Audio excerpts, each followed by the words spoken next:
Okay, so just an FYI, we're just going to do a little test run on the preface to Steven Pinker's Enlightenment Now, which both of us have read, although, as I said earlier, caveat, no, this is not the preface. This is the part roughly from page 3 up until page 6. I read this like a week ago, and I didn't take any notes, so. It's an introduction to his first chapter into his book. It's sort of where he lays out, this is my overall arching goal, right? And he's actually it's pretty personal. He's got a couple of personal touches in there that I thought might be worth reading. He talks about some of his students' comments. Yeah, that was really interesting. The question from the student, why should I live? Yeah. Not that the person was suicidal, but they were really asking. There was somebody concerned. So he seems to be in this, the setup for his whole book seems to be, listen, there's a lot of personal anxiety out there about how to understand the world.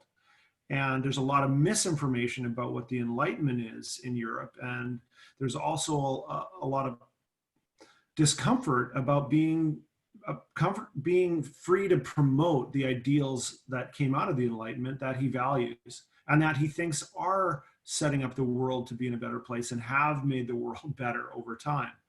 So he's looking for a positive view. That's really what he's saying here. So in answer to the student, he kind of gives a well, let's read actually what the student says out loud. Okay, all right. It's on the bottom of page 4.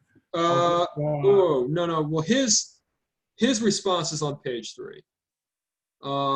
So the student asks him, a student in the audience raised her hand and asked me, why should I live? And yeah, he makes it clear that she wasn't being suicidal or sarcastic or anything like that, but was simply, I guess, asking for real, like, what is the point of all this? What we're doing here in school or in life, working, making a living, getting married, et cetera, et cetera. And then he gives what he kind of recollects as his answer to this. That's right.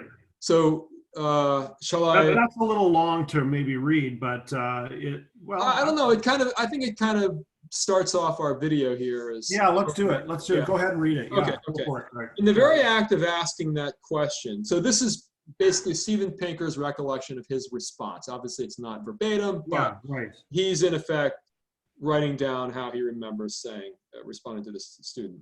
In the very act of asking that question, you are seeking reasons for your convictions, and so you are committed to reason as the means to discover and justify what is important to you, and there are so many reasons to live. As a sentient being, you have the potential to flourish. You can refine your faculty of reason itself by learning and debating. You can seek explanations of the natural world through science and insight into the human condition through the arts and humanities. You can make the most of your capacity for pleasure and satisfaction, which allowed your ancestors to thrive and thereby allowed you to exist. You can appreciate the beauty and richness of the natural and cultural world.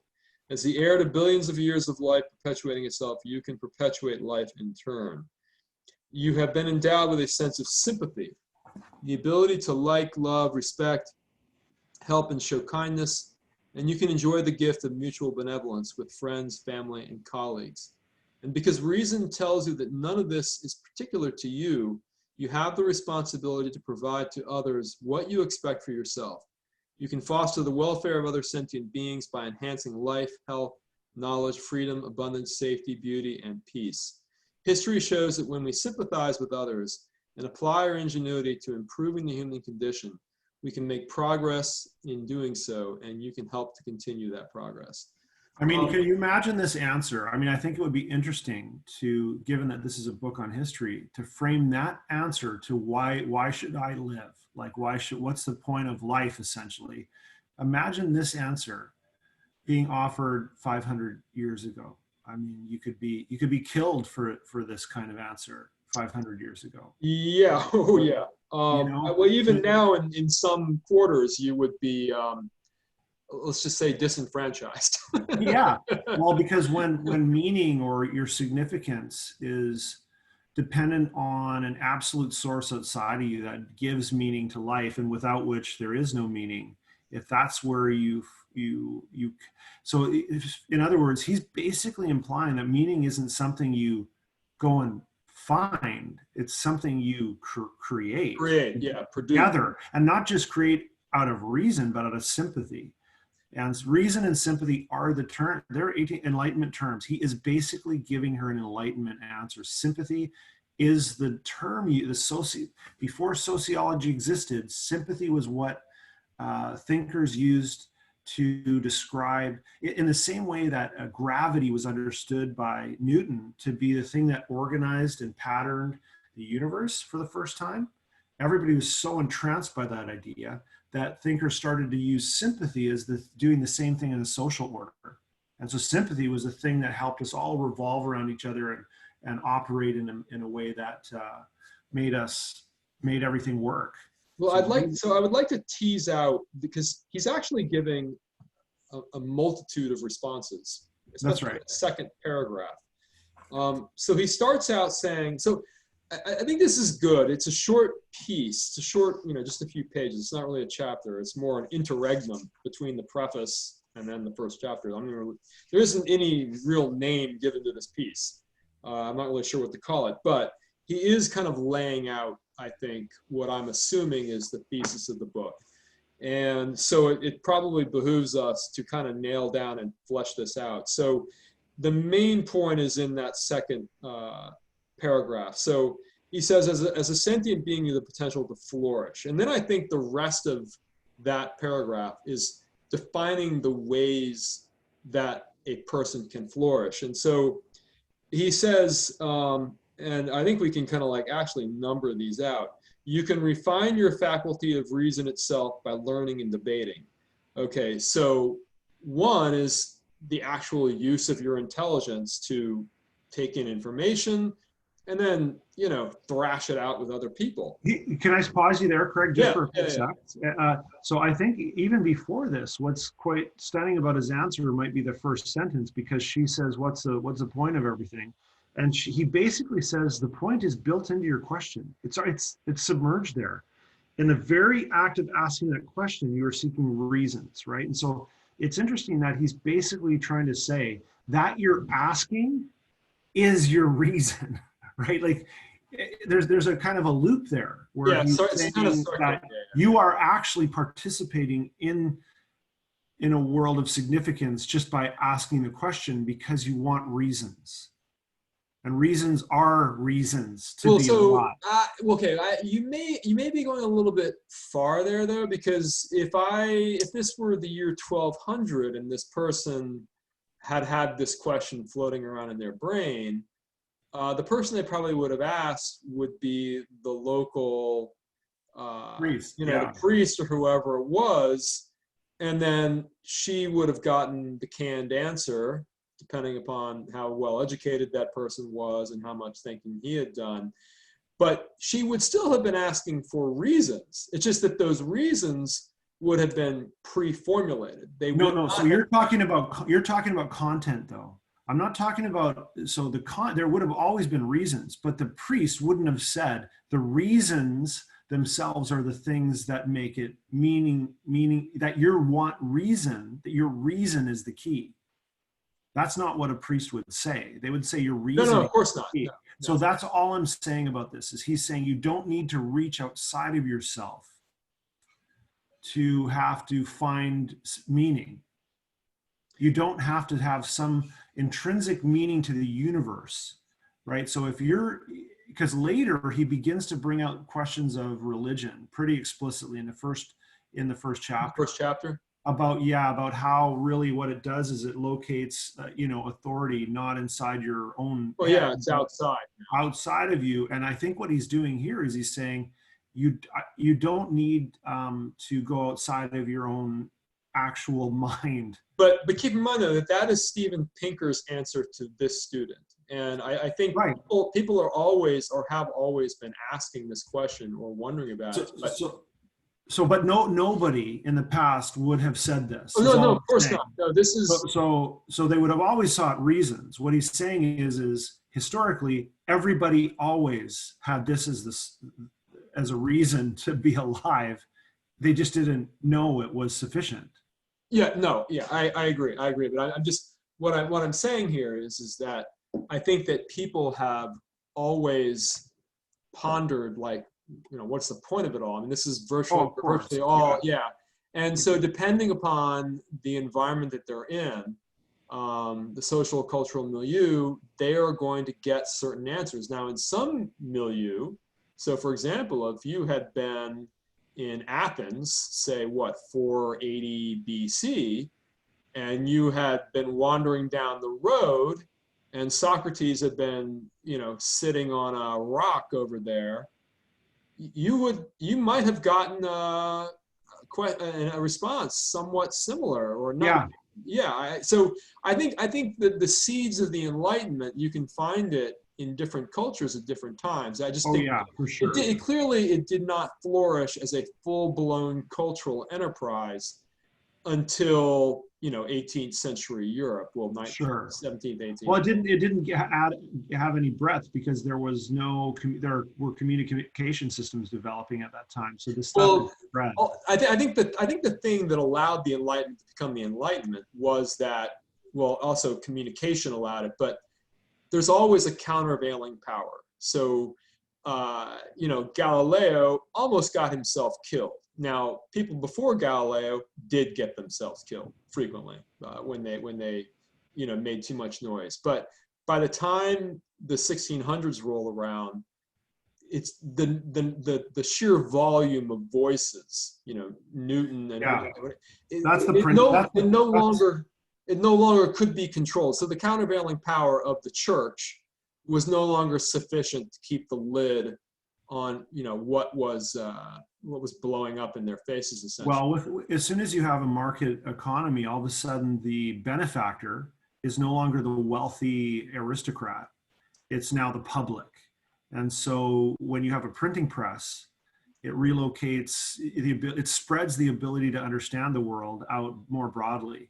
So all of a sudden, everybody's starting to talk about this. Whereas, with Socrates, he didn't trust print. Like, he was anti-print. He wanted conversations. He only trusted the immediate conversation with Socrates. And so there was a limited scope without. Well, plus also he was one guy and he got killed. Yeah, so sure. I mean, but the countervailing powers overwhelmed him, and that usually is what happened.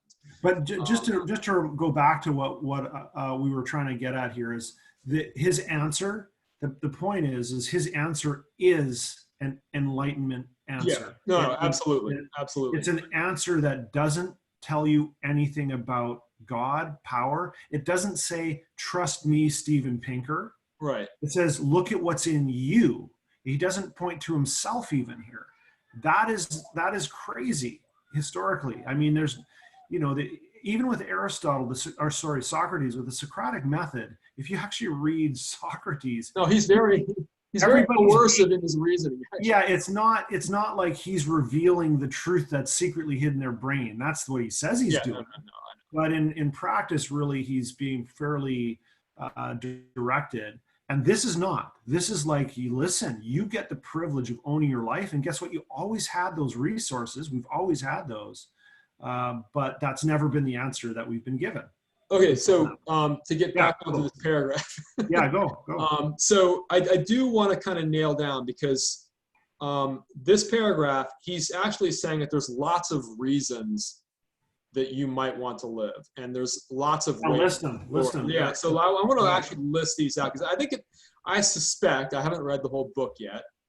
You've read the first chapter at least, but I suspect that he is going to be teasing these reasons out through the book, and that we're going to see these kind of echoing, down through the chapters. So that first one, you can refine your faculty of reason itself by learning and debating. So this to me is just basically saying, hey, have at it. Go out there. One way to flourish. Yeah. Ask questions of the world and then hash it out among yourselves. Yeah. And then he's kind of saying you can seek explanations of the natural world through science, and into the human condition through the arts and humanities. So that is point number 2, I think, because what he's saying there is, when he says seek out explanations of the natural world through science, he's basically saying the material world you can learn about, like, okay, why does a rock fall? You know, why do the butterflies open up when they do? Why do the birds,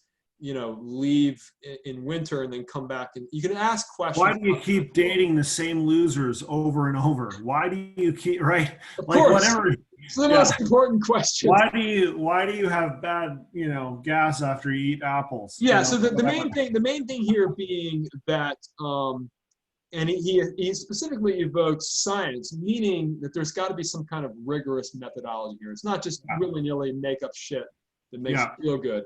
And then, so what I like about this sentence, though, and this is actually quite carefully constructed now that I'm looking at this more closely, because he's giving one side, the material world, and then he's saying, and insight into the human condition through the arts. That's right. Activities. So spirituality. It's almost like the Enlightenment version of spirituality. There's a coin, and the head side is the material world, and the tail side is the inner subjective experience. That's and you cannot look at these two separately. And so if I can riff very briefly, I would say India very thoroughly dealt with that internal subjective world. They did not deal with that external world, whereas the Western knowledge has been primarily focused upon the external world, upon manipulating. I think that's pretty recent, though. Like during the Christian era, really everything, if it was external, it was internal to God. So it was like. But as we're saying, metaphysical. This is his Enlightenment answer, and I think that's right. Enlightenment. I think what I just said is fairly applicable. I think that's it. I'm not saying the West has totally ignored the subjective and internal, but no, the subjective I agree with. What I'm saying is it still ignored the external. If we're talking about just materiality, because it saw materiality as something that was associated with death and dying. Whereas are you saying is that a post-Enlightenment assessment, though? That you're saying? Well, no, the metaphysical was the primary. When you ask what a realist was before the Enlightenment, a realist was somebody who saw the metaphysical realm as principally true and the material realm as false. Which is a flip of where we are now. Basically. Which is, and with the Enlightenment, it flipped and it reversed. Right. It gave the principle. Okay, I see your point. To matter. So yes. It's the same thing as Maya in Hinduism, right? In Hinduism, you had the material world is an illusion, right? There's this kind of similarity there in Christianity. That's why you never had Jesus in a very specific location in Palestine. They were metaphysical locations. The background wasn't reality that we're in now. It was a metaphysical significance that mattered. So you didn't have art that addressed realism in the way that we understand realism. Realism, what was real was the soul, the spirit. All right, continuing. Yes. So I think that's a pretty meaty second point. All right, third point, you can make the most of your capacity for pleasure and satisfaction, which allowed your ancestors to thrive and thereby allowed you to exist. I read that slightly with a sense of humor, because what this means is you just get it on and have fun. Yeah. He's talking about pleasure, like this is just sexual pleasure, straight up hedonism, you know. Hedonism, hedonistic pleasures. Yeah. So and what's interesting though is that from the Steven Pinker's Enlightenment answer, that is a totally legitimate response to life. Whereas I think prior to the Enlightenment, that would have been probably for the most part condemned as sinful and disallowed. Yeah. But so was money and lending and debt. Well, be careful about the whole money thing, because I'm reading a lot right now on medieval history, and they were getting pretty damn materialistic and commercial starting. Oh yeah, no, they were, but conceptually, their hierarchy. Right. That was still very much poo-pooed, but that didn't stop. Well, they just let the Jews. Well, they let the Jews do all the lending, so they had lending. It's just they couldn't do it themselves. No, but I mean the whole idea of commerce and making great rich mercantile enterprises. That really actually, it seems, based on what I'm reading right now, really kind of got rolling in the 13th century. But yeah, that sounds right. in terms, like you say, though, in terms of the metaphysical acceptance of that, that was not until the Enlightenment. But anyway, so that's just straight up hedonism. If you want to eat, drink, and be merry, go for it. So number 4, you can appreciate the beauty and richness of the natural and cultural world. So this is the sort of aesthetics, enterprise. If you want to indulge in the arts, either as a dilettante or simply as a consumer, that's great. If you want to be an artist, a writer or drawer or musician or whatever, that's also wonderful. And as the heir to billions of years of life perpetuating itself, you can perpetuate life in turn. Well, this is kind of going back.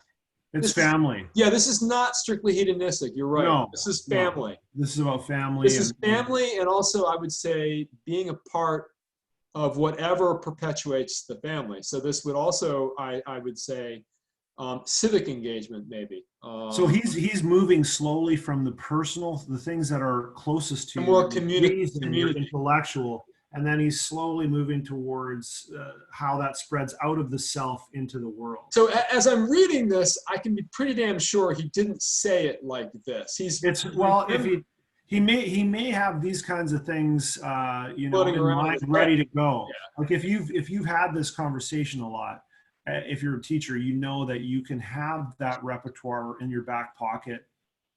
So this is his canned stump speech. Yeah, no, I actually don't think it would be surprising that he did. I'm sure he didn't say it exactly like this. Right. That he tried to unpack this in the way that he's thought through it before. But the way that we're unpacking it now, I think, really shows that he's hitting like every single conceivable segment of human life, and that each of these is worthy of validation. And but like you said, but he's not just doing that. He's unfolding it in a way that goes from the core center of your reason outward. So starting with that enlightenment thing, and then he's moving to sympathy. Yeah, he started off with refining your faculty of reason itself, which a lot of people in this society seem to forget about. They pursue all the other stuff, but they don't do that. Well, he's basically implying that there's a trajectory here, the principle, the starting place. I agree. Yeah, this is definitely a trajectory. Reason, and then the follow through is sympathy. And then so I think it's the last point here is you have been endowed with a sense of sympathy, and then he actually defines that. So in Steven Pinker's definition, for the purpose of this book, he says that is the ability to like, love, respect, help, and show kindness. And you can enjoy the gift of mutual benevolence with friends, family, and colleagues. So it seems almost like benevolence is the natural outflow or outcome. Which is an 18th century idea. It's an 18th century idea. Nobody trusted sympathy as a way to create social cohesion before the Enlightenment. Well, that point I take. But let me ask you, the notion of mutual benevolence, this definitely sounds like something going back to, Aristotle, the Socratic period, the ancient Greeks. Am I wrong in that?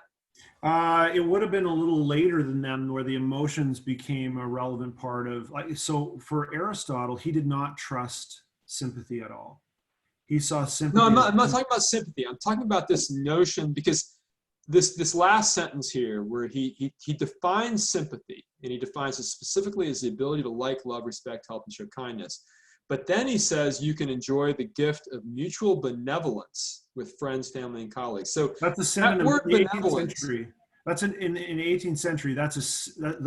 Mutual benevolence is a synonym for sympathy. Okay, so all right, interesting. All right. So benevolence and sympathy then are being equated here. The metaphor, one of the central metaphors for sympathy in the 18th century, it's not just sympathy as a concept in the 18th century like it is now. Now we see it as a term. Then it was a principle of social, it was the principal organizing factor, like a built-in feature of the human body, that this is how we would work together, is sympathetically.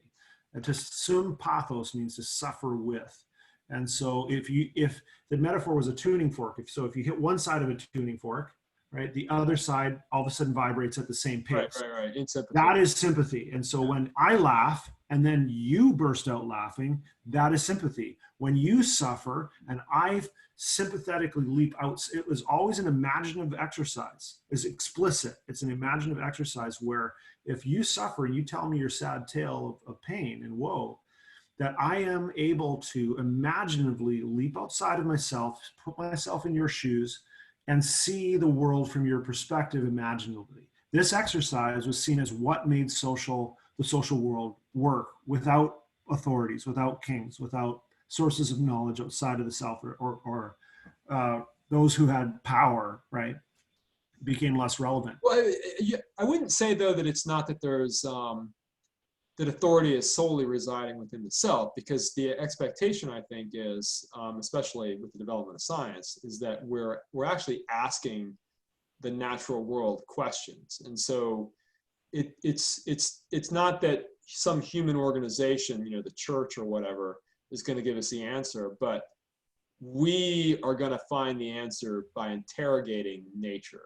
That makes you the source. And what he's saying here isn't just that reason makes you the source in the intellectual world.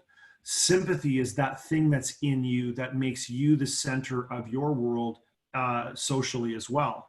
And that the moral world emanates from within you. You don't need a source of morality outside of yourself to guide you. So the idea was with Hobbes, for example, he defended reason, but he also still defended the idea that without a king, we would all go to war because we're terrible. And the Enlightenment came up with the counter idea of sympathy. Sympathy was the way to combat Hobbes. And to say that, no, life isn't just nasty, brutish, and short. We're not just calculated, self-interested, warmongering people who need a king to slap us into place. We can naturally, without the guidance of anything, have these fibers in our bodies. We call it the sympathetic nervous system, that when somebody suffers, we naturally are drawn to create a community from sources within ourself, not from the authority outside of ourself. And it's a powerful move. So everything here in this paragraph is revolving around reason as something in you and sympathy in you. And you don't need to go outside of that to find a way to achieve meaning in life. So in effect, just looking at the paragraph, you cut out the proof. Reason is the alpha, sympathy is the omega. Everything is in between those two. Yeah. That's right. God, that's a good metaphor. I like that. So what did you just say? You said literally the way that this paragraph is structured, because you just actually said it. Everything is flowing between reason and sympathy. And so that first point that we outlined there, he starts off, you can refine your faculty of reason. So number one point there is reason. And then he ends with the definition of sympathy. And well, as you said, equating that with mutual benevolence. So everything is hanging between sympathy, benevolence on one side, that's the end result, and reason as being the capstone. Well, I guess you would say that reason is the foundation, and benevolence or sympathy is the capstone, if we want to kind of use an architectural analogy. Yeah, sure. And I think he's principally saying that in your private life, it is your thought life. It's what's happening in your brain, whether it's an intellectual or an emotional experience that you're having, a subjective experience. What matters is your consciousness, is consciousness itself in a way, right? It's the idea that your reason is sufficient to understand the world and that to find meaning there. Whereas like when I grew up in Christianity, the idea was that you go and find reason. It's something, or not reason, you find meaning. Meaning isn't something you have or create or pursue within yourself. It's something that you find and God gives you from outside of you through the text or through a priest or through prayer, and God gives it to you. You don't have any meaning without God. So there's a zillion avenues I could run down with that, what you just said, but just for the sake of kind of getting through this we got 2.5 pages here. So Yeah, when did you read this? Because I read this literally last week and I didn't make any notations on it. Yeah, no, I've got all kinds of notes on it here. The one thing I wanted to do, what do you want to do? There was something else I wanted to get to on here, Craig. Yeah, if there was something else that popped out to you. Yeah, there is. There's an email exchange where he says, he gets an email from somebody that says, Dear Professor Pinker, down at the bottom of page 4, yeah. Bottom of page 4. What advice do you have for someone who has taken ideas in your books and science to heart? And sees himself as a collection of atoms. Atoms, a machine with a limited scope of intelligence, sprung out of selfish genes inhabiting space-time, right? And so this is the classic response that I get from the religious Christian people who are saying, well, okay, if this is all there is, if there's only reason and sympathy, you know, you're just a collection of atoms. Like, what's the point of all this, right? Yeah, and so I think it's important, Chad, to note the response that he had to that email. So he indicates that this is kind of an obliviousness to the nature of human progress, which lead to symptoms that are worse than existential angst. So that's right. So basically, you know, a person who has come to this conclusion because of the whole project of the Enlightenment and then by extension science, they're not even dealing with existential angst in the ordinary sense, because the angst has already found its answer. I am just blah blah blah blah, all this stuff that is meaningless. It's not even a search for meaning. Like if you're walking around, you know, what is my meaning? What is my meaning? In a sense, this has already given you the answer. You don't have any meaning. There isn't any meaning to find. That's right. Don't bother. Just kill yourself now and be done with it. You know, so that's, it's even worse than the sort of normal, you know, problem that people have, you know, at age 16 or whatever. But then he goes on and he makes the point that it makes people cynical about the Enlightenment-inspired institutions that are securing this progress, i.e. the scientific progress, such as liberal democracy, organizations of international cooperation, and then turn them toward atavistic alternatives. Okay, so this is huge, and we probably don't want to spend too much time at this point, but can I jump in here? Yeah, because there's a lot we could say about this, but so what he's getting at there is the temptation is, whenever you give a response like he just gave as a way to find meaning, you believe people who have never ever seen that as sufficient, who've always been told that that has to be as big. What is meaning as so meaning. All those points we're talking about. That list is not sufficient. Right. Well, I was, you know, my understanding was that unless there was an afterlife, an eternity in which I had life forever with God in holy bliss, otherwise it's not. There was no point to this. Yeah. Well, that's a pretty bad setup if that's not true, right? I mean, so it's basically you're guaranteed to fail. Yeah, right. Well, I mean, if you doubt that vision, if you keep that vision, you can keep up the sense of the meaning by maintaining your intimacy with God, but you have to do so at the expense of reasonable doubts about. Well, it's at the expense of all those other things that he just mentioned. Yeah, and so to me, what he's doing here is he's trying to say, yes, I get, you know, I understand why there's a cynicism, why self-interest looks like that's the only option. I understand why pessimism and nihilism might be a temptation, because you've been given expectations that exceed reality.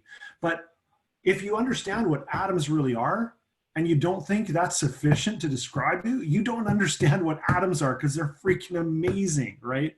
And so reality is. We say we don't really understand what atoms are. I'm not saying I can understand what atoms are, but who we are is so outrageously amazing without the need to layer on all this other spiritual baggage that, you know, because we die, this isn't worthy of us. I deserve more. To me, there's this kind of spiritual greed in the old model where, you know, you deserve more. You deserve heaven. You deserve more than just being an atom, a set of atoms. That's you're better than that. And there's a kind of an arrogance and a pride and a greed that comes with that. And the Enlightenment really freaked the shit out of people, because it was saying basically, you are in some ways what you appear to be. It's possible that when you die, that's it. And you got to figure out how to enjoy this without having eternity as a refuge. So right on the paragraph on page 5, the first full paragraph, the first lines there to me outline what he says later and what he'll say throughout. Oh, you're talking about the ideals of the Enlightenment? Yeah, so right there, yeah, that first paragraph in the top of 5, that's where he outlines the contrast between what the Enlightenment does and then the other ideas that it is against or that come up against it. And he says the ideals of the ideals of the Enlightenment are products of human reason, but they always struggle with other strands of human nature. So what he's saying next is that enlightenment comes up again, really puts pressure on these things. It's counter to these things: loyalty to tribe, deference to authority, magical thinking, the blaming of misfortune on evildoers. And that's what I'm talking about when I say the culture of complaint or the culture of confession, right? Is never locating full responsibility with the self, or absolving yourself and getting absolution by blaming the king, the priest, or whoever, right? So there are two different ways to get yourself out of the bind of taking responsibility for your existence, and reason doesn't allow that, right? So to me, that's the best. So let me read that one more time. Loyalty to tribe, deference to authority, magical thinking, the blaming of misfortune on evildoers.